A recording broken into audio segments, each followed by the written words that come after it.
لله نحمده ونستعينه ونستغفره ونعوذ بالله من شرور أنفسنا ومن سيئات أعمالنا من يهده الله فلا مضل له ومن يضلل فلا هادي له وأشهد أن لا إله إلا الله وحده لا شريك له وأشهد أن محمدًا عبده ورسوله يا أيها الذين آمنوا اتقوا الله حق تقاته ولا تموتن إلا وأنتم مسلمون يا أيها الناس اتقوا ربكم الذي خلقكم من نفس واحدة وخلق منها زوجها وبث منهما رجالا كثيرا ونساء واتقوا الله الذي تساءلون به والأرحام إن الله كان عليكم رقيبا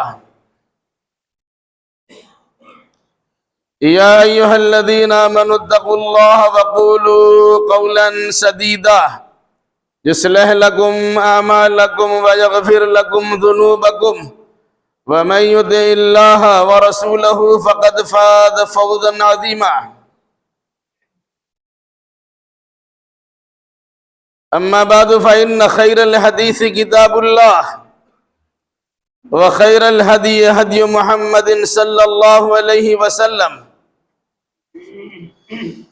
وشر الأمور محدثاتها وكل محدثة بدعة وكل بدعة ضلالة وكل ضلالة في النار أعوذ بالله السميع العليم من الشيطان الرجيم بسم الله الرحمن الرحيم إنا أردنا الأمانة على السماوات والأرض والجبال فأبين أن يحملنها وأشفقن منها وحملها الإنسان إنه كان ظلوما جهولا ليعذب الله المنافقين والمنافقات والمشركين والمشركات ويتوب الله على المؤمنين والمؤمنات وكان الله غفورا رحيما وقال تعالى فإما يأتينكم مني هدى فمن تبع هدايا فلا خوف عليهم ولا هم يحزنون سبحانك لا علم لنا إلا ما علمتنا إنك أنت العليم الحكيم رب اشرح لي صدري ويسر لي أمري واحلل عقدة من لساني يفقهوا قولي رب زدني علما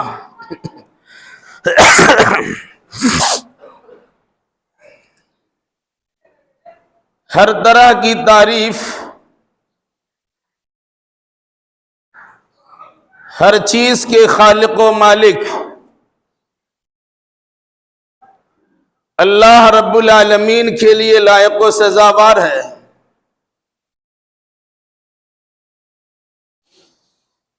جس نے انسان کو اشرف المخلوقات بنایا جس کے سر پر خلافت ارضی کا صحرا سجایا جسے علم و حکمت کی دولت سے مالا مال کیا اور درود و سلام نازل ہو جملہ انبیاء کرام علیہم السلام پر خصوصاً احمد مصطفیٰ محمد مصطفیٰ صلی اللہ علیہ وسلم پر جنہیں انسان میں سب سے اعلیٰ و عرفہ مقام عطا کیا اللہم صلی علی محمد وعلی آل محمد کما صلیت علی ابراہیم وعلی آل ابراہیم انکا حمید مجید اللہم بارک علی محمد وعلی آل محمد کما بارکت علی ابراہیم وعلی آل ابراہیم انکا حمید مجید بزرگوں، نوجوان ساتھیوں، پردہ نشی ماں اور بہنوں، گزشتہ ہفتہ سے پہلے 2 ہفتوں میں احترام انسانیت کے عنوان سے بہت ساری باتیں آپ کے سامنے آئی ہیں۔ اللہ کی نگاہ میں انسانیت کا احترام کیا ہے؟ یا قرآن کے بیان کے مطابق انسان کا احترام کا درجہ کیا ہے؟ تفصیل گزشتہ سے پیوستہ 2 جمعہ میں آپ کے سامنے آ چکی ہے۔ اسی سلسلے کی کچھ باتیں انشاءاللہ آج کے اس خطبے میں بھی رکھی جائیں گی۔ اللہ ہمیں صحیح کہنے، صحیح سننے، صحیح سمجھنے اور صحیح باتوں پر عمل کرنے کی توفیق مرحمت فرمائے، آمین۔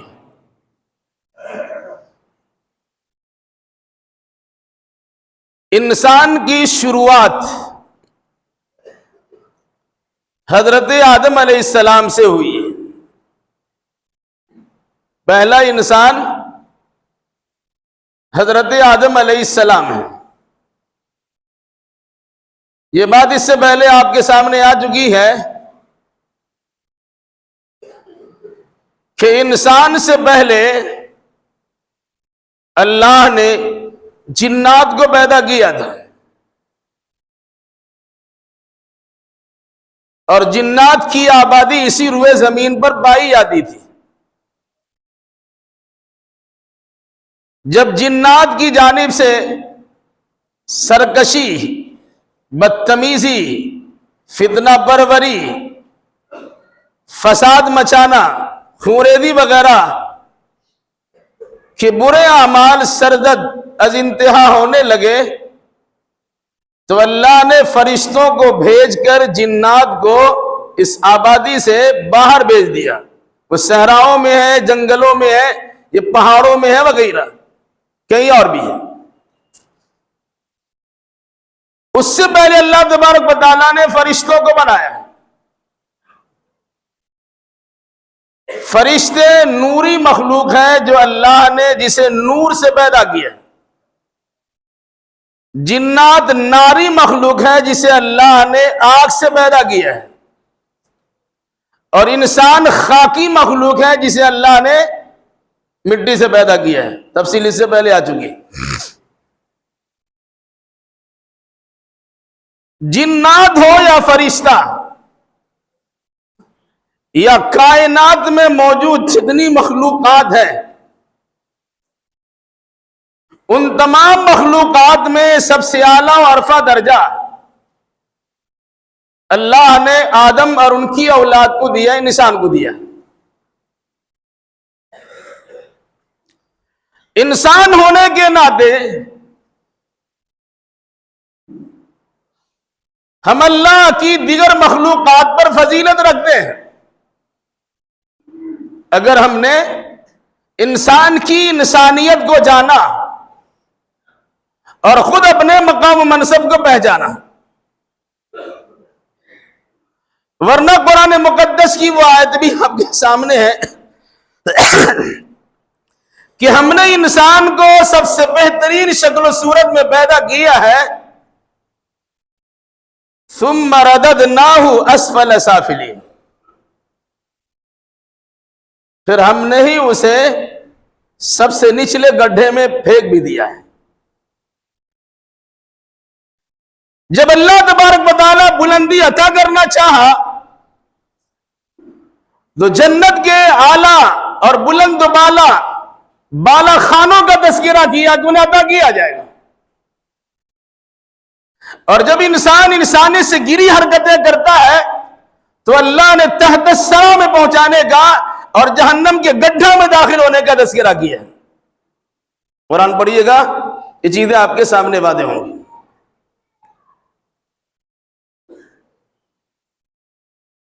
انسان کی فضیلت دیگر مخلوقات پہ کس طرح ہے، یہ اللہ نے احترام انسانیت کا اہتمام کس طرح کیا ہے، سورہ احزاب کی اس آیت کریمہ کی روشنی میں آپ بآسانی سمجھ سکتے ہیں، جس کی تلاوت میں نے خطبہ کے دوران کی ہے۔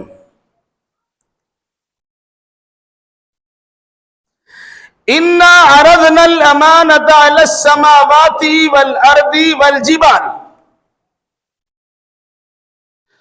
فابین ان یحملنها واشفقن منها وحملها الانسان انه كان ظلوما جہولا.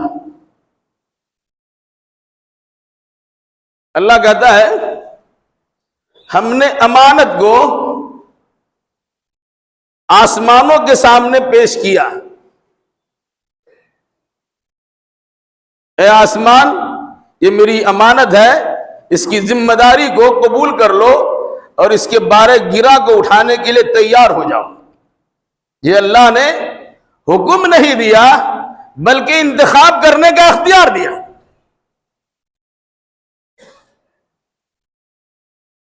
اسی طریقے سے اللہ تعالیٰ نے پھر اسی امانت کو زمین پر پیش کیا اور زمین سے کہا تو بھی ایک میری بڑی مخلوق ہے، تمہارے پر ایک ذمہ داری ڈالتا ہوں، تمہیں اختیار ہے قبول کرنے کا اور نہیں کرنے کا. اس امانت کے بارے گرا کو اٹھا لو. تو زمین نے بھی اٹھانے سے انکار کر دیا. پھر اللہ نے اسی ذمہ داری کو پہاڑوں کے سامنے پیش کیا. پہاڑ صلابت و سختی میں بہت مشہور ہے، رفعت و بلندی میں اعلیٰ مقام رکھتا ہے. اس سے بھی اللہ نے کہا یہ میری جانب سے امانت کی ذمہ داری ہے، اسے قبول کرو. قرآن تینوں مخلوق کے بارے میں کہتا ہے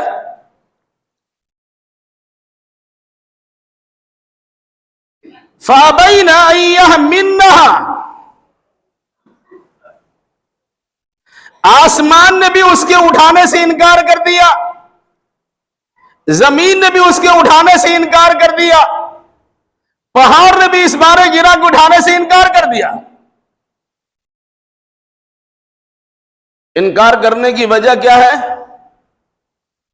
اس کے بعد کے جملے میں قرآن نے بیان کیا فَأَشْفَقْنَ مِنْهَا، آسمان بھی ڈر گیا، زمین بھی ڈر گئی، پہاڑ بھی ڈر گیا. اتنی بڑی ذمہ داری کو ہم نبھائیں گے کیسے؟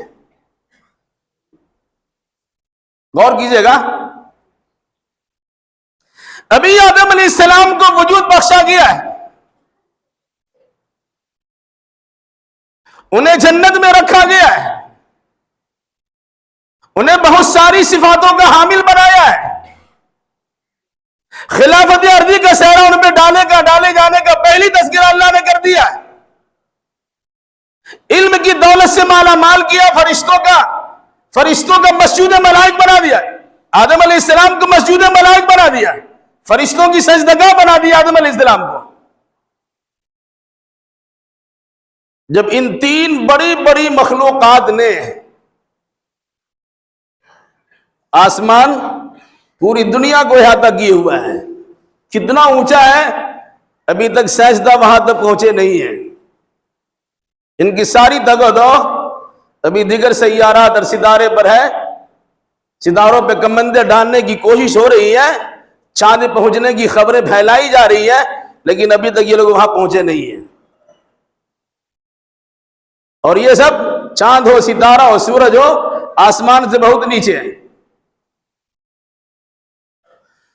اتنا بڑا آسمانی رقبہ جس نے پوری دنیا کو سائبان عطا کیا اور مضبوط چھت کی طرح کی شکل اختیار کی، جس کی بناوٹ میں غور و فکر کرنے کا بار بار اللہ نے حکم دیا ہے. ہل تری من فطور، ذرا غور کرو، گردن اٹھاؤ، نگاہیں جماؤ، آسمان کو دیکھو. وہاں بغیر کسی پیلر کھمبے کی آسمان کھڑا ہے جس میں کوئی شگاف اور پھٹن تمہیں دکھائی دیتا ہے؟ انسان نگاہ اٹھاتا ہے، ناکام ہو کے واپس چلا آتا، اس میں کوئی عیب، کوئی نقص، کوئی خامی، کوئی خرابی، کوئی شگاف، کوئی پھٹن نکال نہیں پاتا. یہ آسمان بھی قاصر رہ گیا. زمین پر جسے ہم چلتے ہیں، رہتے سہتے ہیں، غلہ جات ہمیں اپجاتے اور پیدا کراتے ہیں, دنیا بھر کی ساری تگدو کرتے ہیں. اتنی وسیع و عریض زمین جسے قرآن نے کہا الم نجعل الارض کفاتا احیاء و امواتا, ہم نے زمین کو زندہ مردہ دونوں کے لیے کافی بنا دیا ہے. اس زمین کے سامنے بھی اللہ نے پیش کیا, اسے لے لو. اتنی وسیع و عریض زمین نے بھی اس امانت کے بارے گرا سے کے اٹھانے سے انکار کر دیا. اور پہاڑ تو آپ کے سامنے ہی ہے. زمین جب حرکت کر رہی ہے کہ اس کے 3 سائڈ میں پانی ہے اور زمین کے نیچے بھی پانی ہے, وہ ڈبا ڈول ہو رہی ہے, تو اللہ تبارک و تعالیٰ نے اس کے ڈبا ڈول کو روکنے کے لیے پہاڑوں کی کھونٹیاں گاڑ دی ہے. تو 3 بڑی مخلوق کا تذکرہ کرتے ہوئے قرآن نے کہا کہ جب ہم نے ان کے سامنے امانتیں پیش کی فَأَبَيْنَ أَن يَحْمِلْنَهَا وَأَشْفَقْنَ مِنْهَا, ان تینوں بڑی مخلوقات نے اس امانت کے بارے گرا کے اٹھانے سے انکار کر دیا. فَأَشْفَقْنَ مِنْهَا, وجہ اس لیے کہ ان کو ڈر ہوا ہم اس ذمہ داری کو نہیں نبھائیں گے پھر اللہ تبارک و تعالیٰ کے عذاب سے دوچار ہو جائیں گے. بعد مفسر نے بیان کیا ہے 3 دنوں کا موقع ملا تھا.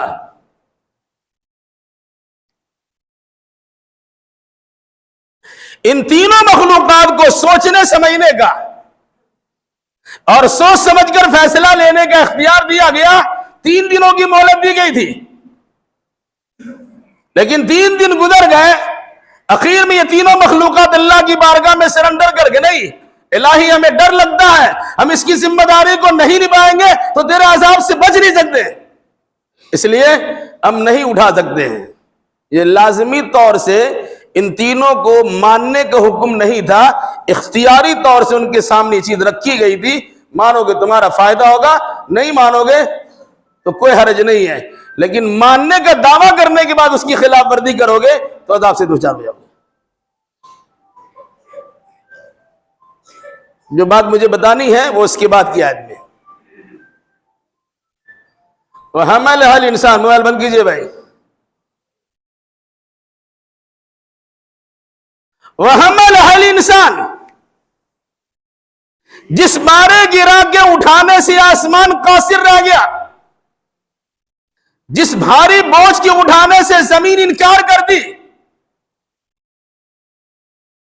اور جس امانت کو اٹھانے سے آسمان نے بھی انکار کر دیا, اتنی بڑی مخلوقات ہونے کے باوجود لیکن ایک چھوٹے سے انسان نے کیا کہا وَحَمَلَهَا الْإِنسَانُ, انسان نے اسے اٹھا لیا. مطلب کیا ہوا, بھاری بھرکم ہونا ایک الگ سی چیز ہے اور ہمت و لیاقت و صلاحیت ہونا ایک الگ سی چیز ہے. آسمان اتنا بڑا پھیلا ہوا پوری دنیا میں, لیکن اللہ کے بوجھ اٹھانے کے لیے ہمت نہیں پا سکے. زمین اتنی بڑی, اللہ کی ذمہ داری کو اٹھانے کے لیے اپنے اندر جذبہ نہیں پا سکے. پہاڑ اتنا مضبوط و اونچا اللہ کی ضمانت کو اٹھانے کے لیے تیار نہیں ہو سکے. انسان کے سامنے پیش کیا گیا, حضرت آدم کے سامنے پیش کیا گیا, حملہ الانسان, انسان نے اسے اٹھا لیا. ٹھیک ہے, مانتے ہیں. صحابہ کرام نے اس سلسلے میں کچھ باتیں بیان کی. حضرت آدم نے پوچھا اللہ بتائیے, غور کیجئے گا, ہم آدم کی اولاد ہیں تو ہماری ذمہ داری کیا بنتی ہے؟ آدم نے پوچھا اللہ سے اچھا یہ بتائیے اس امانت کا بوجھ ہم اٹھائیں گے, اگر اسے نبھا دیں گے تو ہمیں کیا ملے گا, اور اگر نہیں نبھا سکیں گے تو پھر کیا ہوگا؟ تو اللہ نے کہا اگر اس ذمہ داری کو اٹھاتے اور نبھا لیتے ہو تو جنت ملے گی, سکون ملے گا, اللہ کی رحمت ملے گی, مقام اونچا ملے گا. اور اگر اس ذمہ داری کے قبول کرنے کے بعد انکار کر دو گے یا اس کے مطابق عمل نہیں کرو گے, اس کے ذمہ داری کو نبھانے کے لیے تیار نہیں ہوگے, تو اللہ کی ناراضگی مول لو گے, جہنم میں جاؤ گے. یہ آسمان کے سامنے بات تھی, زمین کے سامنے بات تھی, پہاڑ کے سامنے بات تھی. ان لوگوں نے کہا نہیں بابا اتنا بڑا معاملہ, اتنا رسک نہیں لے سکتے, اب اسے چھوڑ دیجئے. انسان نے کہا ہمیں دے دیجیے، ہم لیتے ہیں۔ کیا مطلب؟ آدم علیہ السلام نے یہ ذمہ داری کیوں لی؟ اس امید پر ذمہ داری لی کہ ابھی ہم جنت میں ہیں، ہر طرح کی آشائش آرام ہم دیکھ رہے ہیں، انسان کے تصور سے بالا تر نعمتوں کا انتظام اس جنت میں موجود ہے۔ ظاہر سی بات ہم ذمہ داری نبھائیں گے تو ہمیں جنت میں تو مستقل رہنا ہے۔ اٹھا لیا۔ لیکن یہ بات بھی یاد رکھیے، تفسیری روایت میں یہ بات ہے کہ عصر سے پہلے اس ذمہ داری کو نبھانے کے لیے حضرت آدم علیہ السلام نے اپنی زبان دے دی، ہم نبھائیں گے۔ لیکن مغرب ہونے سے پہلے اس ذمہ داری کے نبھانے میں غفلت برتی گئی، سستی چھا گئی، اور نتیجے کے طور پر اللہ کے منع کردہ گاچھ کو کھا لیا۔ غور کیجیے آپ، انسان ہونے کے ناطے، انسانیت کے ناطے انہوں نے عزم و حوصلہ کا ثبوت دیا۔ کتنا بڑا مقام اللہ نے دیا ہے، خلافت ارضی کا سہرا ہمارے سر پہ ڈالا ہے، خلیفہ بنایا، با اختیار مخلوق بنایا ہے، قانون شریعہ کے نفاذ کے ذمہ دار بنایا ہے، حدود و تعزیرات کو نافذ کرنے والا بنایا ہے۔ اتنا بڑا مقام اللہ نے دیا ہے، ہم قبول کرتے ہیں۔ لیکن اس سے پہلے بات آ چکی ہے، انسان کا اصلی دشمن، کھلم کھلا دشمن شیطان نے تہیہ کیا تھا کہ اس آدم کی وجہ سے ذلت و خواری کا مزہ ہمیں چکھنا پڑا، اور ہم جنت سے نکال دیے گئے۔ تو اللہ سے اس ابلیس نے کہا، شیطان نے کہا، فَبِمَا أَغْوَيْتَنِي لَأَقْعُدَنَّ لَهُمْ صِرَاطَكَ الْمُسْتَقِيمَ ثُمَّ لَآتِيَنَّهُمْ مِنْ بَيْنِ أَيْدِيهِمْ وَمِنْ خَلْفِهِمْ وَعَنْ أَيْمَانِهِمْ وَعَنْ شَمَائِلِهِمْ وَلَا تَجِدُ أَكْثَرَهُمْ شَاكِرِينَ۔ شیطان نے اللہ کے سامنے چیلنج کر دیا، فرشتوں نے سجدہ کر کے اپنا مقام تو بحال رکھا، ابلیس شیطان فرشتوں کی مجلس میں ہونے کے باوجود اپنی ابلیسیت پر یا جنیت پر یا شیطانیت پر قائم و دائم رہا، اور اللہ کا فرمان مان نہیں سکا۔ رادہ درگاہ ہوا تو اللہ تبارک و تعالیٰ سے حجت کرنا شروع کر دیا، میں اس سے بہتر ہوں، اور بہتر کبھی کمتر کے سامنے جھکتا نہیں ہے۔ انا خیر منہ خلقتنی من نار وخلقتہ من طین۔ بہرحال اس کے بعد شیطان نے کیا کہا، ٹھیک ہے، اس آدم کی وجہ سے ہم نکالے گئے نا، تیری قسم کھا کر کہتا ہوں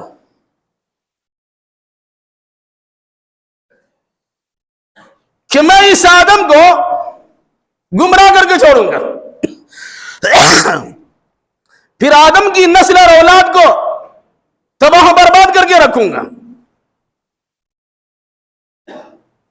کیسے؟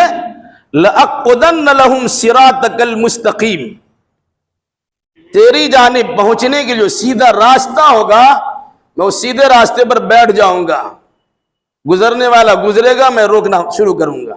اب مسجد کی طرف آ رہے ہیں، شیطان روک رہا ہے، عبادت کے لیے جا رہے ہیں، شیطان روک رہا ہے، بندگی کرنے کے لیے آگے بڑھ رہے ہیں، شیطان روک رہا ہے۔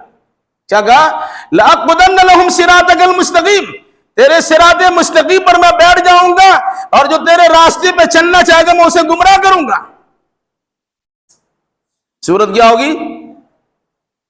ثُمَّ لَآتِيَنَّهُمْ مِنْ بَيْنِ أَيْدِيهِمْ وَمِنْ خَلْفِهِمْ، میں سامنے سے بھی گمراہ کرنے کے لیے آؤں گا، پیچھے سے بھی گمراہ کرنے کے لیے آؤں گا، دائیں کی جانب سے بھی گمراہ کرنے کے لیے آؤں گا، بائیں طرف سے بھی گمراہ کرنے آؤں گا، یعنی ہر چار جانب سے گمراہی کے بادل ان کے سامنے مڈلاتا رہوں گا۔ کہاں بھاگے گئی؟ اس لیے سنیے، وَلَا تَجِدُ أَكْثَرَهُمْ شَاكِرِينَ، آپ ان میں سے اکثر و بیشتر کو شکر گزار نہیں پائیں گے۔ اور اسی پر بس نہیں، بلکہ شیطان نے اللہ سے کہا فَأَنذِرْنِي إِلَىٰ يَوْمِ يُبْعَثُونَ، یہ صرف یہی کہ معاملہ نہیں ہے، جب دوبارہ دنیا قائم کی جائے گی مرے ہوئے انسانوں کو اٹھایا جائے گا، یعنی قیامت قائم ہوگی، قیامت تک کے لیے ہمیں اختیار دیا جائے، یہ پاور ہمارے پاس ہونا چاہیے، یہ شکتی ہمارے پاس ہونی چاہیے، ہم جس طرح چاہے انسان کو گمراہ کریں، ہمیں کرنے کی اختیار ملنا چاہیے۔ اللہ نے کہا ٹھیک ہے، تم کو اختیار دیا جاتا ہے۔ شیطان نے اسی اختیار کا ناجائز فائدہ اٹھایا۔ غور کیجئے گا، اگر آپ کے پاس کچھ اختیار ہے تو غلط استعمال نہیں کیجئے گا۔ آپ کی عمر کی بڑھوتری آپ کے پاس ہے، طاقت و توانائی آپ کے پاس ہے، لیاقت و صلاحیت آپ کے پاس ہے، تو اچھا کام میں لگائیے۔ غلط کام میں لگائیں گے تو انسان ہونے کے باوجود شیطان بن جائیے گا۔ شیطان نے کیا کہا؟ میں اسے بھڑکا کے چھوڑوں گا۔ اللہ نے کہا ٹھیک ہے، تمہارا اختیار ہے۔ اسی پر یہ آیا، آدم علیہ السلام سے کہا جنت میں آپ رہیے، کئی بار آپ سن چکے ہیں۔ کیا کہا؟ یا آدم اسکن انت وزوجک الجنہ وکلا منہا رغدا حیث شئتما ولا تقربا هذه الشجرہ فتکونا من الظالمین۔ آدم سنو، تم اور تمہاری بیوی یعنی آدم و حوا جنت میں آرام و سکون کے ساتھ رہو، بفراغت کھاؤ پیو موج و مستی کرو، جس طرح تمہیں رہنا ہے آرام سے رہو، پورے جنت تمہارے لیے بھی کوئی نہیں ہے، تم اس میں جس طرح رہنا چاہو، جس طرح کھانا پینا چاہو، وہ تمہارے لیے روا اور جائز ہے۔ لیکن یاد رکھنا وَلَا تَقْرَبَ هَذِهِ الشَّجَرَةَ، یہ گاچھ ہے، ایک درخت ہے، اس کے قریب مت جانا۔ کون درخت ہے اللہ کو معلوم، مشہور کر دیا گیہوں کا درخت تھا۔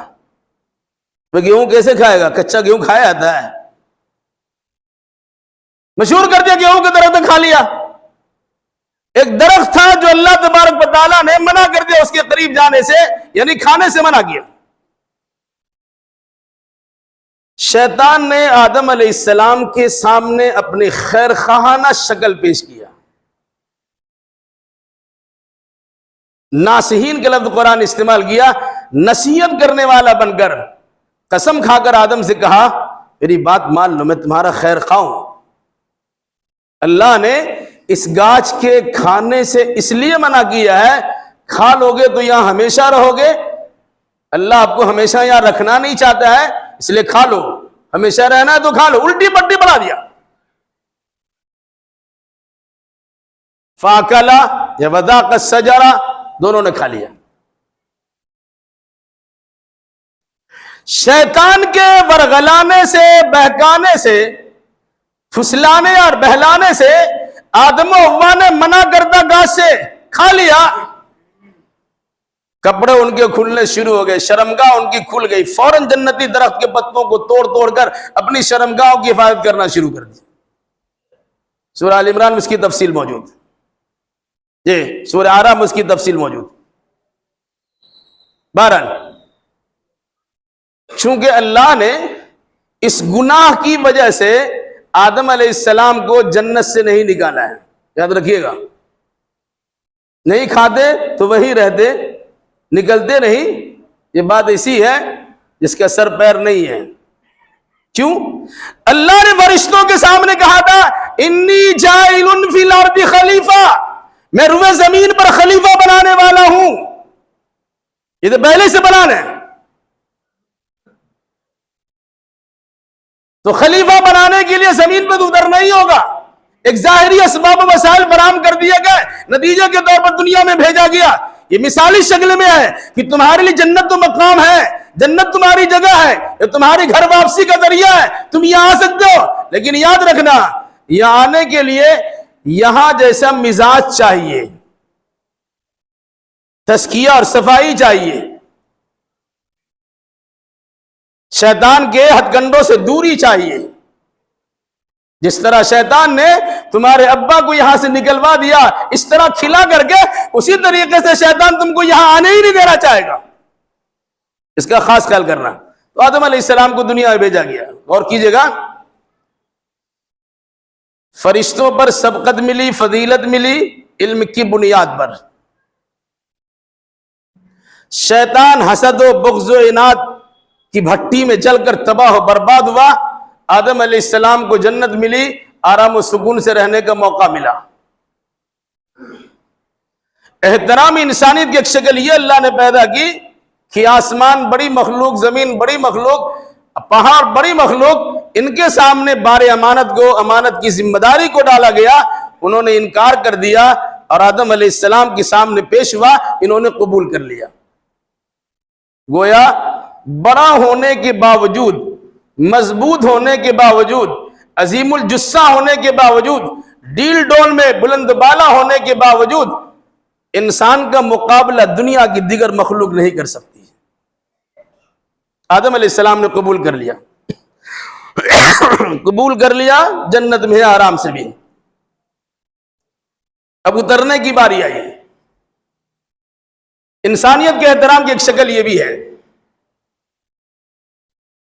کسی انسان کو اگر اونچا مقام ملتا ہے،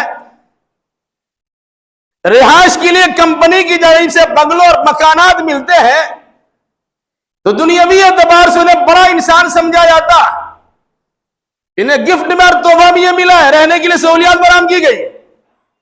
اللہ نے آدم کا احترام کیا، جنت میں اسے رکھا اور مستقل بتا دیا تمہارا گھر یہی ہے، وقتی طور سے تمہیں دنیا میں بھیجا جائے گا، دنیا میں آنے کے بعد اب تمہارے سامنے اللہ کا پیغام پہنچتا رہے گا، تمہاری اولاد کے سامنے پیغام الہی پہنچتا رہے گا۔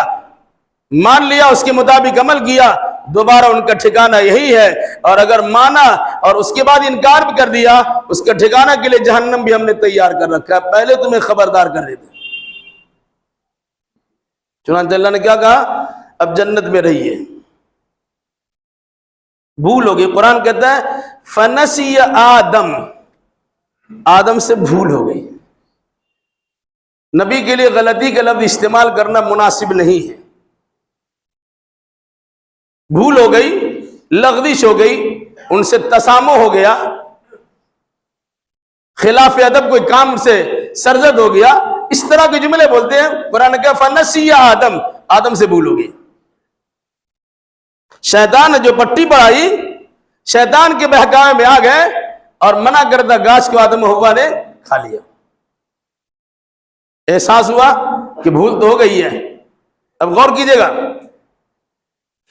ایک غلطی ابلیس نے کی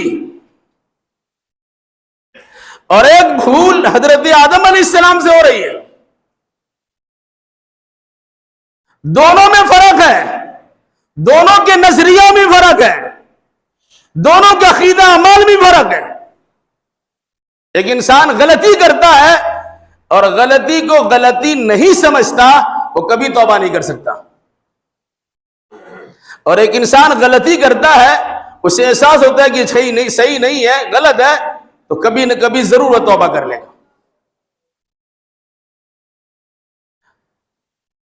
حکم ملا تھا سجدہ کرنے کا، فرشتوں نے سجدہ کیا، ابلیس نے انکار کر دیا۔ پوچھا کیوں نہیں سجدہ کیا؟ کیا کہا؟ انا خیر منہ، میں نے کوئی غلط کام نہیں کیا ہے، میں اس سے بہتر ہوں، اور بہتر کے سامنے کمتر جھکا کرتا ہے، ہم اس کے سامنے کیوں جھکیں گے؟ یہ قیاس مال فارغ غلط قسم کا خیال ہے۔ اس لیے کہا تھا اول من قاس قاس ابلیس، قرآن و حدیث کے سامنے سب سے پہلا قیاس کرنے والا، یا اللہ کے فرمان کے سامنے سب سے پہلا منمانی کرنے والا ابلیس تھا۔ قیاس کیا، میں آگ سے بنا ہوں تو آگ بہتر ہے، آگ لگانے سے اونچے کو جاتی ہے، مٹی کو اوپر پھینکنے سے نیچے کو چلی جاتی ہے، جھکے ان کا کام ہے، اٹھنا ہمارا کام ہے۔ بظاہر اچھا لگتا ہے۔ ابلیس نے اپنی غلطی کو ماننے کے بجائے اس کو صحیح سمجھا اور اسی پہ اکڑ کے رہ گیا۔ قرآن کیا کہتا ہے؟ ابا واستکبر وکان من الکافرین، انکار کیا، تکبر کیا، کافر ہو گیا۔ فتویٰ اگر کڑا لگے گا تو معاف کر دیجیے گا۔ ابلیس نے کتنا سجدہ سے انکار کیا تھا؟ 5 وقت کی نماز میں کتنے سجدے ہیں؟ ابلیس نے ایک سجدہ کرنے سے انکار کیا تھا، وہ بھی آدم کے سامنے۔ ہم مسلمان کتنے سجدوں سے عملی انکار کرتے ہیں، اندازہ لگا لیجئے۔ 17 رکعت میں 34 سجدے فرض کے ہیں،